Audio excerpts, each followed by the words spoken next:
આપણે આ વિડીયો બનાવીએ છીએ, કોઈના વિરોધમાં નથી બનાવતા, કોઈ આપણું દુશ્મન નથી, પણ લાગે અને વટથી સોશિયલ મીડિયામાં એક કૂતરી હડકાઈ થઈ છે અને જેને હોય એને નકરા બટકા જ ભરે.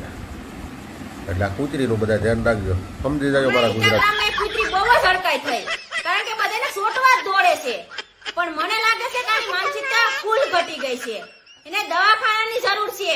એને લઈ આવો આપણા ગીર સોમનાથમાં. કૂતરી હડકાઈ થઈ હે, શું વાત કરે હે? તો બાંધો એને. કોઈનાથી બધામાં નહીં બાંધવા જાય ને કઈડે ના હોય તો કરો હવે ભાઠાવારી, ઉપાડો ભાઠા. હવે કૂતરી કઈ તમારા ઠીક છે, કૂતરી કૂતરી હોય ને યાર. તમે જોજો ગામડામાં શેરીઓમાં. અલી કીર્તિ, ખજૂરભાઈ નો વિરુદ્ધ ચમ કરે છે તું? એટલા હરામીના પેટના છે. તને શું ભાડું ખબર હોય? ખજૂરભાઈ તો ભગવાન ના માણસ છે. જેને તમે ભગવાન માનો છો ને એને હું ભંગારના ભારોભાર માનું છું. કા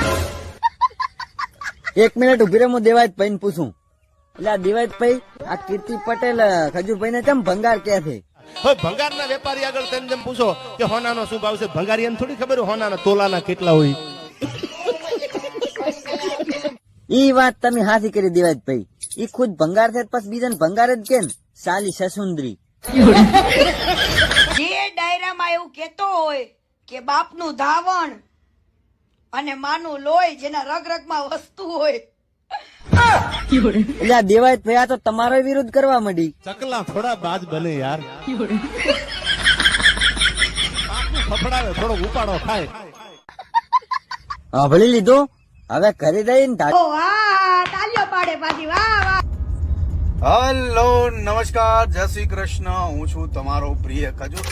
સમાધાન લઈને આવે અને કીર્તિ પટેલને લાલચમાં નાખે, એનું શું કરવું જોઈએ?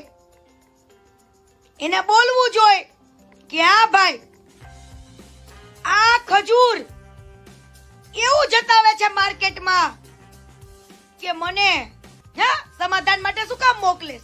ખજૂર 17 બાકી હવે આ મામલો મેદાને આવે તેથી તને ખબર પડે.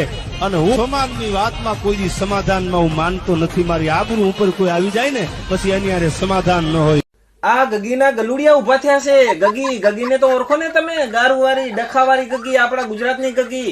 એના ફોલોવર્સ મારા વિડીયોમાં કોમેન્ટ કરે છે કે એકચ્યુઅલી આવું છે ને તેવું છે ને પે હવે પીપુડી બંધ કરો તમારી. અમે કોઈના કટ્ટર વિરોધી નથી કે કોઈના સમર્થક નથી, પણ આજે મગજમાં સાણ ભર્યું છે ને એના વિરોધી છીએ કે 4 લાખ રૂપિયાનું મકાન બને 20-25 લાખ રૂપિયા કમાય છે. હવે એ તો કુદરતનો નિયમ છે. ખેડૂત આમ કુદરતના ખોડે 1 દાણો નાખે ને કુદરત સામે 1000 દાણા આપે છે. દાતારીમાં વાપરેલો 1-1 રૂપિયો લાખો રૂપિયા થઈને પાછા આવે, પણ દાતારી કરવા માટે હાવજના કાળજા જોવે. ગગી, તને ના સમજાય કે પેટ્રોલ ચોરતો હતો, ગિફ્ટું ચોરતો હતો, હવે ગગી કાલ સવારે એમ કહેશે કે કાનુડા ને ભગવાન નાખો, એ માખણ ચોરતો હતો. કાળી નાગ મારી નાખ્યો, ફોરેસ્ટ વાળાને એક્શન લેવી પડે. ગરીબ સુદામાના તાંદુર ખાઈ ગયો કાનુડો. નરસિંહ મહેતાનો વિરોધ થયો, મીરાબાઈનો વિરોધ થયો, જલારામનો વિરોધ થયો. આ ખજૂર તો કારા માથારો માનવી છે. ઈ સમયમાં રામનો વિરોધ કરવા વાળા હતા, કૃષ્ણનો વિરોધ કરવા